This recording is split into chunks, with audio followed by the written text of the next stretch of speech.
के अंदर मरकजी जमीयत अहले हदीस हिंद के अमीर मोहतरम असगर अली इमाम मेहदी हफिज़हुल्लाह बावजूद अपनी काफ़ी मसरूफियात के आपके इजलास में उन्होंने शिरकत की, जिनकी ज़ेर निगरानी और सरपरस्ती में जमीयत जमात काफ़ी मंजिल व मंजिल तरक्की करती जा रही है। अल्लाह रब्बुल आलमीन उनको सेहत और तंदुरुस्ती अता फरमाए और मज़ीद उनसे जमीयत जमात के इस्तेहकाम के लिए और मजबूती के लिए काम लेता है। आपके सूबे बिहार के अमीर मोहतरम मौलाना मोहम्मद अली हफिज़हुल्लाह की तशरीफ़ लाए, नायब अमीर मौलाना खुर्शीद अहमद सलफ़ी हफिज़हुल्लाह और दूसरे नायब अमीर जनाब मोहम्मद रिजवान सलफ़ी हफिज़हुल्लाह भी तशरीफ़ लाए। शेख मुतीउर रहमान मदनी हफिज़हुल्लाह भी आपके इस इलाके से काफ़ी अंसियत और मोहब्बत रखते हैं और आपके इस इदारे से भी तशरीफ़ लाए। मौलाना शमील साहब इस्लाही के ज़ेर निगरानी चलने वाले इस इदारे में और भी बहुत से उलमा ने शिरकत की है। स्टेज पर बैठे हुए हम तमाम उलमा को देख रहे हैं और उन सबको मुबारकबाद भी पेश करते हैं और उन सब की हाजिरी को हम इस इदारे की कामयाबी और तरक्की के लिए एक अच्छा शोशा महसूस करते हैं। अल्लाह रब्बुल आलमीन इस इदारे को दुनिया और रात चौगनी तरक्की अता फरमाए। बहुत सी बातें आपने सुनी हैं, मौसम नासाजगार हुआ है और इसको भी हम ये कहेंगे कि हमारी नज़र में नासाजगार हो सकता है, लेकिन अल्लाह रब्बुल आलमीन की नज़र में ये क्या है, उसकी हिकमत को वही समझता है, हम लोग नहीं समझते। मा तशाऊना इल्ला अन यशा अल्लाह, तुम जो चाहते हो वो हो जाए, ये ज़रूरी नहीं है वही होगा जो अल्लाह रब्बुल आलमीन चाहे। अल्लाह रब्बुल आलमीन के हर फैसले पर हमें खुश होना चाहिए और उसके मामलात को हमें उसकी हिकमत पर महमूल करते हुए उसी को छोड़ देना चाहिए। मेरे भाइयों, इस वक्त हमारे मुल्क के जो हालात हैं वो हम और आप सब देख रहे हैं, हमारे और आपके सामने। इस वक्त ज़रूरत है हम इस्लाम की दावत को, इस्लाम की तबलीग को लोगों तक पहुँचाएं, क्योंकि मुल्क के जो बदतरीन हालात इस वक्त हैं, इन हालात को इस्लामी तालीमात की रोशनी में दूर किया जा सकता है। मुझे मालूम है कि इस्लामी तालीमात की रोशनी में जब आप दूर करने के बारे में सोचेंगे तो इस पर एक दूसरा हंगामा हो सकता है, लेकिन हमें अपने वाज़ों में, अपने जलसों में, अपने इजलास में ये पैगाम देने की ज़रूरत है जो पैगाम आज दिया जा रहा है।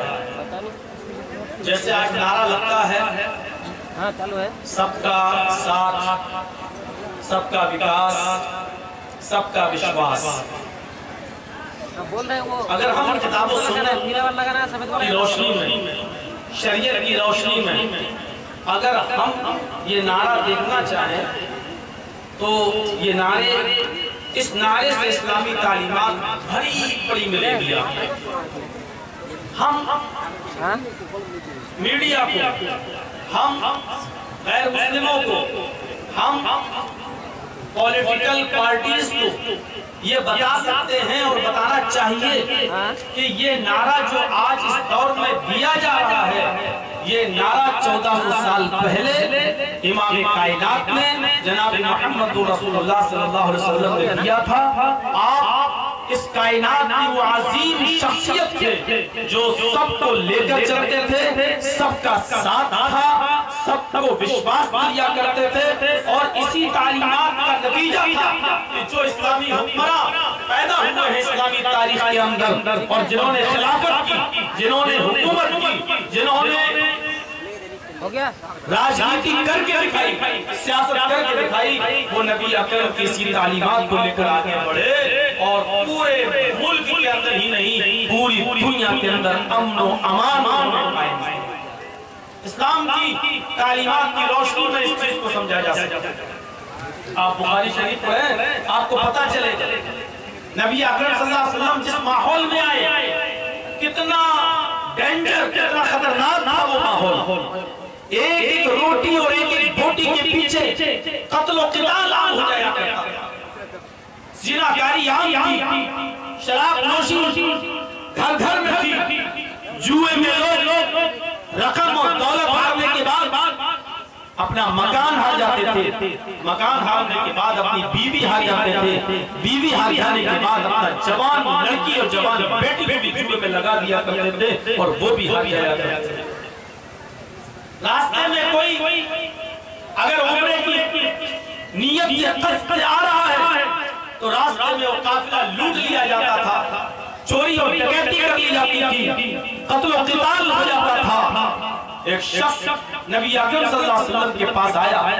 हजरत अदी इब्न हातिम फरमाते हैं, बुखारी शरीफ की रिवायत है कि हम लोग नबी अकरम के पास बैठे हुए थे, एक शख्स आया और कहने लगा, अल्लाह के रसूल देखिए हमारे शहर में, हमारी इस बस्ती में कितनी कहत साली पड़ गई है, लोग दाने दाने के मोहताज हैं, रोटी के लुकमे के मोहताज है, मफलूकुल आली है, हम लोग दाने दाने को तरस रहे हैं। अल्लाह के नबी ने कहा बैठ जाओ। जिसने ये शिकायत की उसको बिठा दिया। हजरत आदी इब्न हातिम कहते हैं इतने में दूसरा शख्स आया और आकर अर्ज करने लगा, अय अल्लाह के नबी अब तो मुसाफिर भी महफूज नहीं रहे, खाने काबा में तवाफ करने की नियत से आने वाले लोगों को भी रास्ते में लूट लिया जाता है, उनको भी निशाने जुल्म और सितम बनाया जाता है और उनको भी लूट लिया जाता है। अल्लाह के नबी ने उस शिकायत करने वाले से कहा कि तुम भी बैठ जाओ। इसके बाद का मंजर देखिए, हजरत आदी फरमाते हैं कि अल्लाह के नबी सल्लल्लाहु अलैहि वसल्लम ने मुझे बुलाया और मुझे अपने करीब करने के बाद फरमाया, क्या आदी मेरे इंतकाल के बाद, इस दुनिया से मेरे रुखसत हो जाने के बाद अगर अल्लाह ने तुम्हारी उम्र लंबी की, तुम्हारी उम्र तवील की, तुम्हारी उम्र दराज की, तो तुम देखोगे अपनी आंखों के सामने मुल्क शाम की एक बस्ती, मुल्क शाम का एक शहर है हीरा, तुम देखोगे उस हीरा से एक औरत अकेली चलेगी, अपनी सवारी पर बैठ कर आएगी, अपनी सवारी पर सवार होगी, अपने घोड़े पर या ऊँटनी पर सवार होकर मुल्क शाम से, हीरा से वो अकेले चलेगी और वो मक्के तक आएगी, खाने काबा का तवाफ करेगी, सफा मरवा की सई करेगी और अकेले वो हीरा चली जाएगी, मुल्क शाम की बस्ती में वो अकेले चली जाएगी। उसको न तो कोई लूटेगा, न उसके सामान पर कोई हमला करेगा, न उसकी इज्जत व आबरू को कोई खतरा होगा। इतना अमन, इतना इत्मीनान, इतनी शांति, ऐसा माहौल हो जाएगा अरब का कि तुम औरत को देखोगे कि एक औरत मुल्क शाम से हीरा से अकेली चलेगी, मस्ती आएगी, खाने काबा का तवाफ करेगी, सफा मरवा की सई करेगी और अकेले चली जाएगी। रास्ते में उसको कोई छेड़ने वाला नहीं होगा, रास्ते में उसको कोई लूटने वाला नहीं होगा, रास्ते में उसके माल को, उसके सामान को कोई चोरी करने वाला नहीं होगा। हजरत आदी इब्न हातिम कहते हैं अल्लाह के नबी जब ये बात कह रहे थे तो मैं मुस्कुरा रहा था और दिल ही दिल में सोच रहा था ये नबी अकरम क्या बोल रहे हैं, ये मोहम्मद रसूलुल्लाह को क्या हो गया है। भला इस अरब के अंदर जहाँ एक एक बकरी के घास दूसरे के खेत में घास खा लेने की एवज में 27 साल झगड़े चलते हो, 40,000 से ज्यादा अफराद मारे जाते हो, लेकिन जंग बंद न होती हो, ऐसे माहौल में एक औरत वो भी मुल्क शाम से अकेले चलेगी और मक्के आएगी और अकेले वापस चली जाएगी और उसको कोई नहीं लूटेगा। अरे बगल में जो कबीला रहता, कबीले तय, ये कबीले तय के डाकू, कबीले तय के चोर कहाँ चले जाएंगे, ये लुटेरे कहाँ चले जाएंगे? क्या ये उस वक्त मर जाएंगे? क्या इनका खौफ खत्म हो जाएगा? ये बड़े बड़े काफिलों को लूटने वाले, ये बड़े बड़े गिरोह को लूटने और मारने वाले लोग ये कहाँ चले जाएंगे? हजरत आदी इब्न हातिम कहते हैं कि मैं ये सोच रहा था क्या होगा। अल्लाह के नबी ऐसे कह रहे हैं, भला ये कैसे मुमकिन हो सकता है कि एक औरत अकेले शाम से आए और अकेले वापस चली जाए। उसके बाद आपने फरमाया, मेरे बाद अगर तुम लंबी जिंदगी पाए, अल्लाह ने तुम्हें लंबी जिंदगी दी, तो तुम देखोगे कि किसरा के खजाने मदीने में आएंगे, किसरा बादशाह, किसरा के खजाने इस मदीने के अंदर आएंगे। हजरत अदी इब्न हातिम कहते हैं, जब अल्लाह के नबी कह रहे थे कि किसरा के खजाने आएंगे, तो मैंने सवाल किया, आए अल्लाह के नबी, क्या आप किसरा इब्न हुरमुज की बात कर रहे हैं? जो बादशाह उसकी बात कर रहे हैं, उसके खजाने मदीने आएंगे? अल्लाह के नबी ने फरमाया, हाँ, आए अदी, मैं किसरा इब्न हुरमुज की बात कर रहा हूँ। मेरे प्यारे साथियों, हजरत अदी ने कहा, ये दोनों पेशीन गोई मैंने अपनी आंखों के सामने देखी है। अल्लाह के रसूल तो इस दुनिया से चले गए, लेकिन मैंने एक लंबी जिंदगी पाई और मैंने देखा कि मुल्क शाम से, हीरा से एक औरत अकेली सवारी पर आती थी, अपनी ऊँटनियां घोड़ी पर आती थी, मक्के तक पहुंचती थी, तवाफ करती थी, सफा मरवा के चक्कर लगाती थी और अकेले वापस चली जाती थी। उसको किसी किस्म का कोई खतरा नहीं था। ये अमन, ये शांति देश के अंदर, मुल्क के अंदर, ये वातावरण अमन और शांति का अगर किसी ने फैलाया था तो ये तालीम थी जनाब मोहम्मद रसूलुल्लाह सल्लल्लाहु अलैहि वसल्लम की। एक औरत अकेले आ रही है और अकेले जा रही है। आज हमारे मौजूदा हिंदुस्तान की और भारत की कंडीशन आज ये हो चुकी है कि मौलवी जर्जीस को भी अकेले ट्रेन का सफर करने में डर लगता है कि कहीं लोग एक जाति वर्ग का, एक विशेष समुदाय का आदमी समझकर दाढ़ी और कुर्ते से पहचान कर कहीं लाठी और बल्लियों से हमला करके मॉब लिंचिंग का शिकार न कर दिया जाए। मेरे प्यारे साथियों, इस देश के अंदर अमन और सुकून कैसे बहाल हो सकता है, हमारी आजादी कैसे बहाल हो सकती है, ये जरूरत है आज के इस दौर में। मेरे भाइयों, ये बताओ, हमारे नबी ने तो इतने बड़े बड़े किराए बंद करवा दिए थे, ऐसी सख्त सजाएं मुतय्यन कर दी थी कि चोर चोरी का पकड़ा जाए तो उसके हाथ काट दो, जानी जिना करता हुआ पकड़ा जाए तो उसको संसार कर दो। जब ऐसे कानून बने, सख्त कानून बने, अगर किसी ने हाथ तोड़ा तो उसके हाथ तोड़ दो, किसी ने पैर तोड़ा तो उसका पैर तोड़ दो, किसी ने आंख फोड़ी तो उसका आंख फोड़ दो, किसी ने कान काटा तो उसका कान काटो। जब इतने सख्त कानून बने तो अरब के अंदर अमन और शांति और सुकून चारों तरफ बहाल होकर रह गया है। मेरे भाइयों, जब कानून सख्त होता है तो उसका डर लोगों के दिलों में पैदा होता है, और जब लोगों में डर पैदा होता है तो देश के अंदर अमन, शांति और सुकून होता है। मेरे भाइयों, वो लिंचिंग वालों के लिए जब कोई कानून नहीं है तो क्यों मेरे भाइयों अमन और शांति पैदा होगी? उनके हौसले तो अपने आप बढ़ेंगे।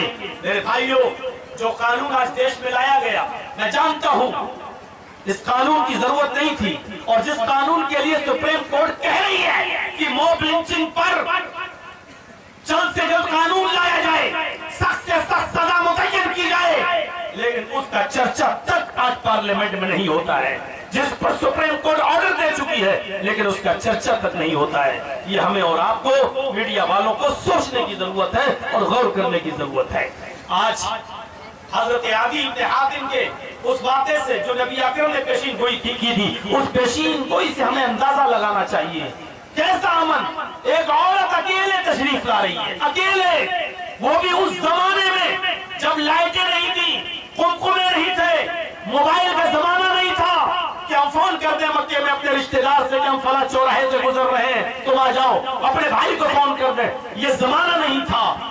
आज के इस जमाने में एक लड़की अकेले सफर नहीं कर पा रही है, उसका भाई उसको लेके चलता है, उसका बाप उसको लेके चल रहा है। आज स्कूलों में और कॉलेजों में पढ़ने वाली लड़कियां महफूज नहीं हैं, वो अपने भाई के साथ जाती हैं और अपने भाई के साथ आ रही हैं। हाँ, बाप को डर लगा रहता है कि मेरी बेटी गई तो है, सही सलामत घर पे वापस आएगी भी नहीं आएगी। आज के मौजूदा दौर के खौफ और दहशत के माहौल में जरा 1400 साल पहले की तारीख उठाकर देखिए। एक औरत मुल्क शाम से अकेले सफर करती है, हीरा से अकेले आती है, मक्के में आती है, तवाफ करती है, सफा मरवा की सही करती है और अकेले अपनी सवारी पर बैठ के चली जाती है। उसको कोई खौफ नहीं है, क्योंकि देश का कानून, अरब का कानून, सऊदी का कानून सख्त है। उस उसको मालूम है कि जो मुझे छेड़ेगा उसका अंजाम क्या होगा, उसको मालूम है जिसने मेरी इज्जत और आबरू पर हमला किया उसकी सजा क्या होगी, उसको अच्छी तरीके से मालूम है। मेरे प्यारे साथियों, अमन और अमान का माहौल कैसे पैदा हो हमारे मुल्क के अंदर। कल दिल्ली की खबर आपने सुनी, परसों भी सुनी, ये सब हालात हमारे और आपके सामने। सीखिए, सबक हासिल कीजिए। हजरत उमर फारूक रज़ियल्लाहु ताला अन्हु के उस वाक़े से हमें और आपको इबरत हासिल करनी चाहिए। हजरत उमर फारूक रज़ियल्लाहु ताला अन्हु पेशाब कर रहे हैं, इस्तिंजा करने के लिए बैठे पेशाब कर रहे हैं। उनका गुलाम चीखता हुआ आया। गुलाम की नजर नहीं पड़ी हजरत उमर फारूक के ऊपर, गुलाम की नजर नहीं पड़ी, चीखता हुआ आया, अमीरुल मोमिनीन, अमीरुल मोमिनीन, अमीरुल मोमिनीन। देख रहा जैसे कोई हमारे कमरे में आया, उसको पता ना हो कि इस कमरे में मौलाना मौलाना मौलाना, और पता चल रहा है ये तो यहीं बैठे हुए वुजू बना रहे हैं। तो वो चीखता हुआ आया, अमीरुल मोमिनीन, अमीरुल मोमिनीन, अमीरुल मोमिनीन। चुप हो गया। नजर पड़ गई कि वो इस्तिंजा कर रहे हैं, एक साइड में बैठकर कहीं पेशाब कर रहे हैं। चुप हो गए। लेकिन हजरत उमर ने पीछे मुड़ के नहीं देखा था। उनको गुस्सा आ गया, कम वक्त मैं तो पेशाब कर रहा हूँ, ये अमीरुल मोमिनीन, अमीरुल मोमिनीन चिल्ला रहा। अब जैसे कोई मैं तकरीर कर रहा हूँ, कोई फोन पे फोन आता चला जाए, घंटी का मैं काटता चला जाऊँ, बाद में गुस्सा आ गया, चुप चुप फोन करता चला जा रहा। तो ऐसे ही वो अमीरुल मोमिनीन, अमीरुल मोमिनीन, अमीरुल मोमिनीन, अब चिल्लाता चला जा रहा। और उसकी नजर पड़ी हजरत उमर फारूक पर, तो चुप हो गया। लेकिन उमर फारूक ने पीछे मुड़ के नहीं देखा। जब इस्तिंजा करके फारिग हुए, क्या है इधर उठाया और एक थप्पड़ दिया, झन्नाटेदार थप्पड़। हजरत उमर ने गुलाम के सटपटा दिया है? जी देख दे, मैं पेशाब कर रहा था, अमीरुल मोमिनीन, अमीरुल मोमिनीन। अब गुलाम तो गुलाम ही था, झन्नाटेदार थप्पड़ खा गया। खाने की बात कहता है, ओफो काम हम सुन लिया, चलो जाओ ये काम करो। उसने कहा ठीक है अमीरुल मोमिनीन, आपका हुक्म सर आंखों पर। ठीक है, अब क्यों खड़े हो, जाओ।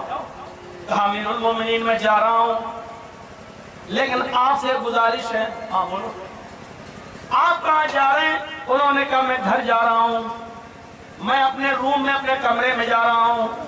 अमीरुल मोमिनीन यहाँ से कमरे में जब आप पहुंच जाएं तो एक ब्लैंकेट, एक कंबल अपने सर के ऊपर डाल लेना और थोड़ी देर के लिए संजीदगी के साथ ये गौर करना कि ये थप्पड़ आपने मेरे गाल पर जो मारा है ये नाजायज थप्पड़ तो नहीं था, ये कहीं नाजायज थप्पड़ तो आपने मुझे नहीं मारा।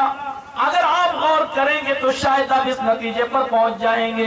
मुझे लगता है आपने मेरी बात सुने बगैर मेरे थप्पड़ मार दिया, इसलिए आपको जब एहसास होगा तो आप जरूर सोचेंगे कि ये थप्पड़ नाजायज था। आप सोचिएगा, मैं ये नहीं कह रहा हूं कि आपने गलत मारा, लेकिन सोचिएगा थोड़ी देर के लिए।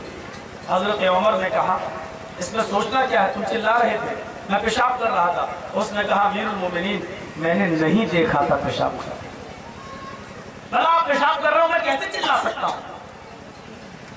आप पेशाब कर रहे थे, चिल्लाता हुआ मैं आया जरूर था, लेकिन जैसी मेरी नजर आपके ऊपर पड़ी तो फिर मैं खामोश हो गया, फिर मेरी आवाज नहीं निकली।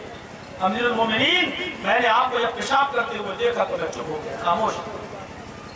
हजरत उमर फारूक ने कहा यकीनन ये मुझसे गलती हो गई, मारने से पहले मुझे सोचना चाहिए था। देख रहे हैं, असल चौकीदार इसको कहते हैं। अच्छा लग रहा है।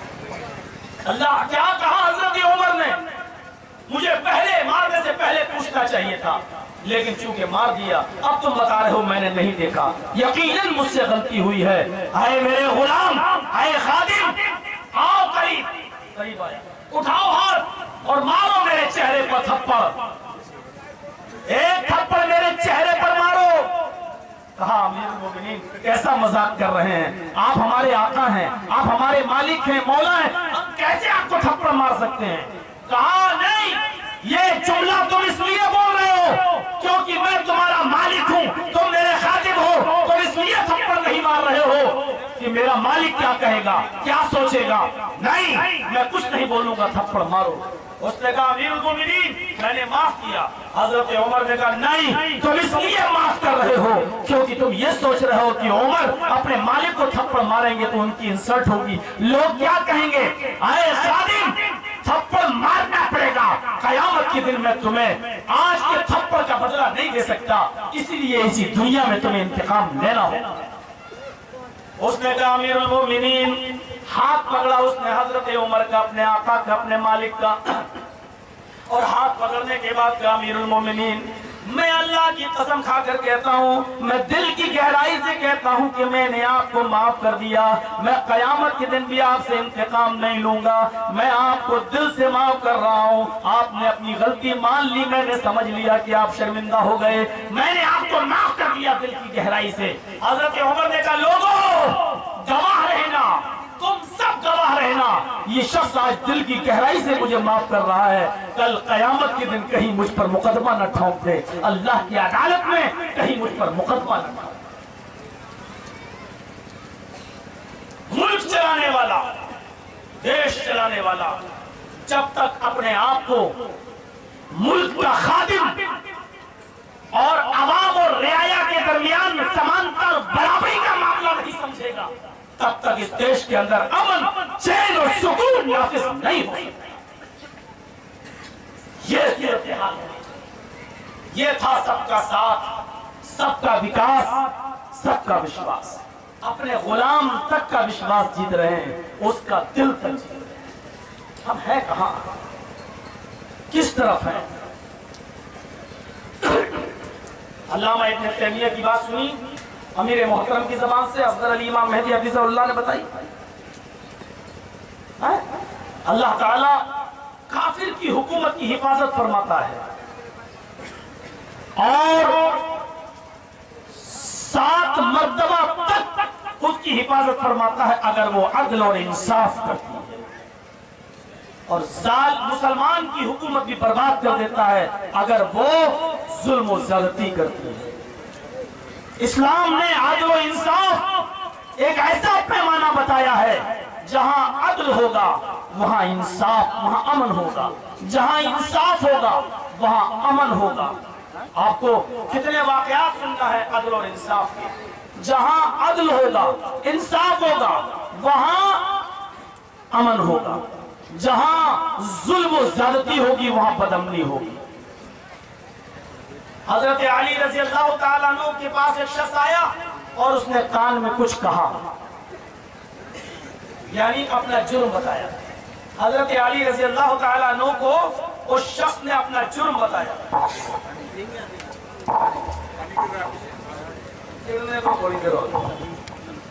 अपना जुर्म बताया। जुर्म क्या था ये जाहिर नहीं हो सका। उसने हजरत अली को अपना जुर्म बताया। हजरत अली ने कहा खड़े हो जाओ, और अपने गुलाम से कहा इसको कोड़े मारो, और गुलाम के कान में बोल दिया कितने कोड़े मारो, इस जुर्म की यही सजा। अब थोड़ा सा इधर तवज्जो दीजिएगा, बहुत से मसले हल हो जाएंगे। हजरत अली से कहा कान में, हजरत अली ने कहा खड़े हो जाओ, वो खड़ा हो गया। हजरत अली ने कहा अपने गुलाम कंबर से इसको कोड़े मारो, कान में बता दिया इतने कोड़े मारो। उस कंबर ने उस आदमी को जिसने हजरत अली के कान में कुछ कहा था और अपना जुर्म एक्सेप्ट किया था, उसको कोड़े मारने लगा गुलाम। जब कोड़े मार कर वो अली के पास बैठ गया उनका गुलाम खादिम कंबर, तो जिसने कोड़े खाए वो हजरत अली के पास आया और कहने लगा अमीरुल मोमिनीन आपके गुलाम ने मुझे 3 कोड़े ज्यादा मार दिए। ओह, आपने गुलाम कंबर से कहा उठो, कितने कोड़े मारे? कहा इतने। मैंने इतने कहा था। उसने कहा हाँ मैंने 3 ज्यादा मारे। क्यों 3 ज्यादा मारे? कहा मुझे लगा कि वो हल्के लगे थे, यानी जितनी जोर से मारना चाहिए वो मार उतनी जोर से नहीं पड़ी, इसलिए मुझे 3 कोड़ों पर शक था कि वो हल्के लगे, इसलिए मैंने वो 3 कोड़े ज्यादा मार दिए। हजरत अली ने कहा अब तुम खड़े हो जाओ, और उस मजलूस से कहा जिसको कोड़े मारे थे, अब 3 कोड़े तुम हमारे गुलाम को मारो, तुम इस आदमी को मारो, क्योंकि इंसाफ का तकाजा यही है। इस मुल्क में अमन और अमान तभी कायम रहेगा जब अदल होगा, जब इंसाफ होगा। हजरत अली ने उस मजलूस से 3 कोड़े उसकी पीठ पर लगवाए अपने गुलाम के। ये था सबका साथ, सबका विकास और सबका विश्वास। शरीयत की रोशनी में, इन वाक़यात की रोशनी में हम इस देश के 125 करोड़ देशवासियों को ये पैगाम दे सकते हैं कि ये मुल्क, ये देश, ये भारत हम सब 125 करोड़ देशवासियों का है, हम सब का है।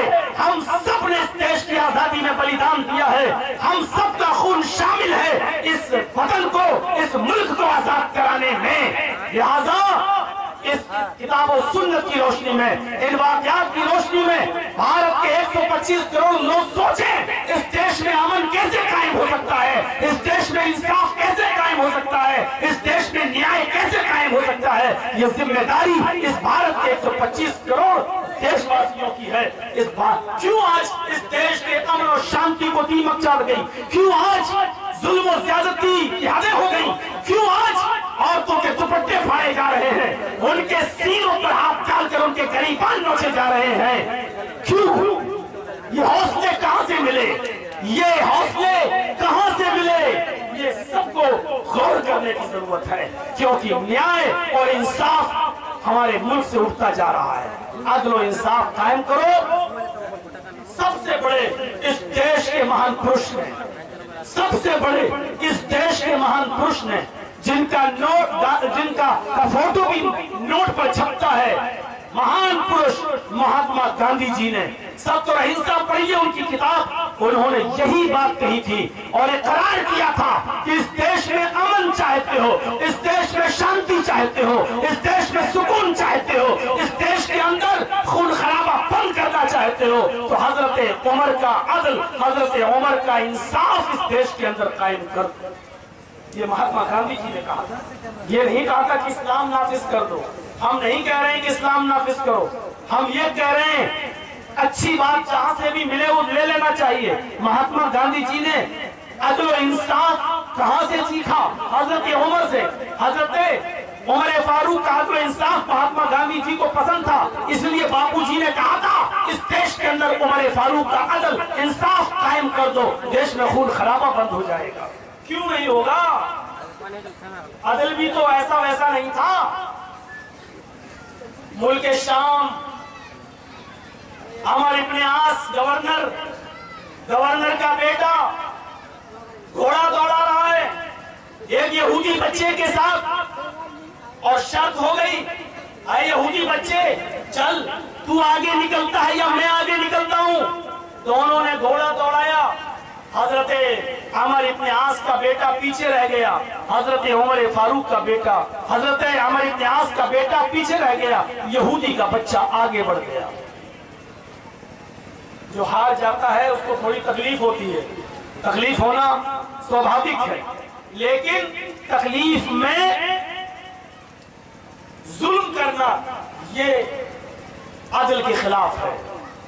अमर इब्न आस का बेटा घोड़े से उतरा और उसने उस यहूदी बेटे के, यहूदी बच्चे के मुंह पे एक जोरदार थप्पड़ मार दिया। यहूदी बच्चे को मालूम नहीं था कि ये अमर इब्न आस का बेटा है, ये शहर के गवर्नर का बेटा है। उसने कहा मैं तुम्हारा मुकदमा अमर इब्न आस की अदालत में पेश करूंगा, मैं तुम्हारा मुकदमा अमर इब्न आस की अदालत में ले जाऊंगा। अमर इब्न आस का बेटा मुस्कुरा के बोलता है जिस अदालत में जाना चाहो चले जाओ, मेरा कोई कुछ नहीं कर पाएगा। जिस अदालत में मुकदमा लेके जाओगे वो मेरे बाप की अदालत है, गवर्नर मेरा बाप है। अमर इब्न आस का मैं बेटा हूं, वो मेरे बाप है, मेरा कोई कुछ नहीं कर पाएगा। उस यहूदी बच्चे ने दिल में ये इरादा छोड़ दिया, दिमाग से निकाल दिया कि मैं मुकदमा दायर करूं, क्योंकि अमर इब्न आस गवर्नर है, वो अपने बेटे से बदला क्या दिलवाएंगे। छोड़। 1 महीने के बाद पता चला कि हजरत उमर आए हुए हैं हमारे शाम में। और सारे लोगों से शिकायतें सुन रहे हैं। किसी की कोई शिकायत हो तो बताओ। हर महीने हिसाब किताब लिया जाता था, लोगों से पूछा जाता था कि मैंने तुम्हारे ऊपर जिसको वाली बनाया है, गवर्नर बनाया, उससे कोई शिकायत तो नहीं है।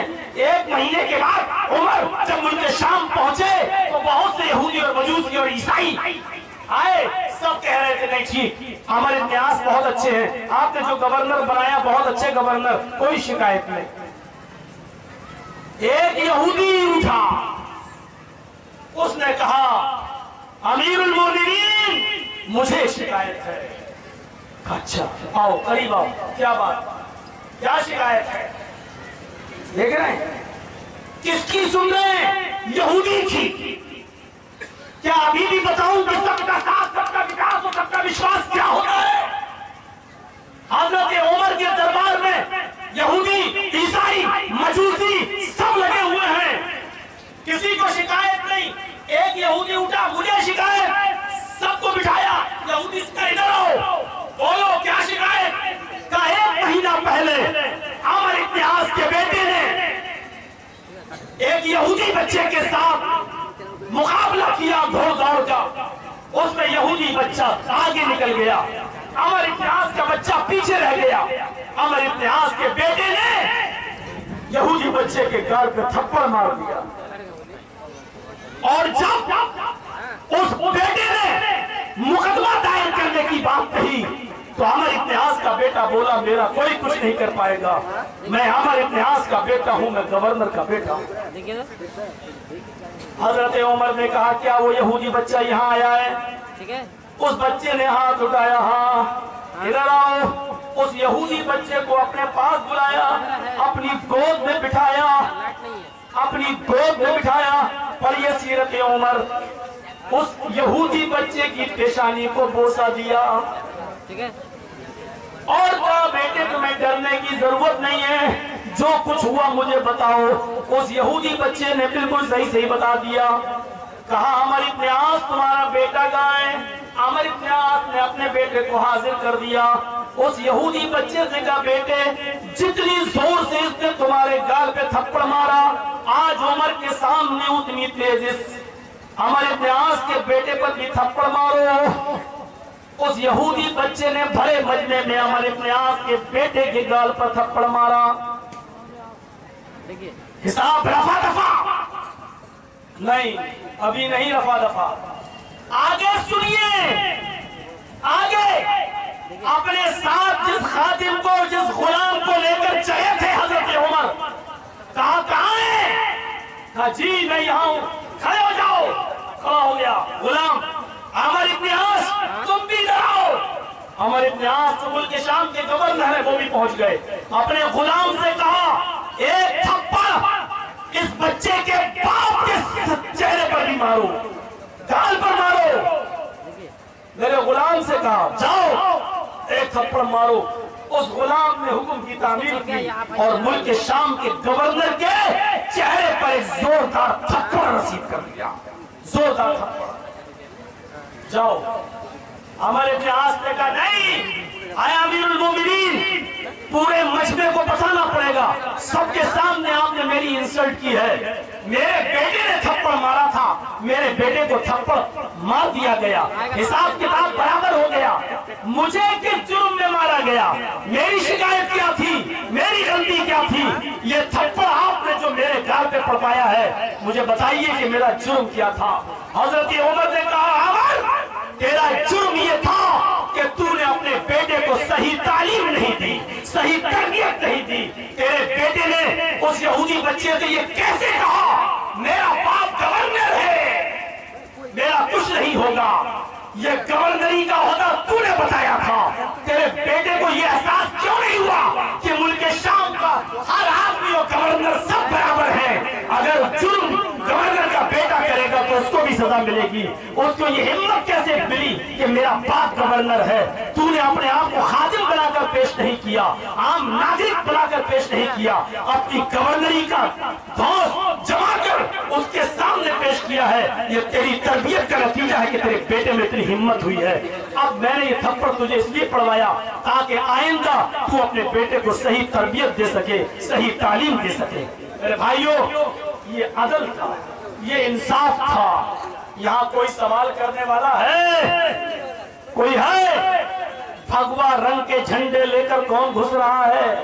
कोई सवाल करने वाला है?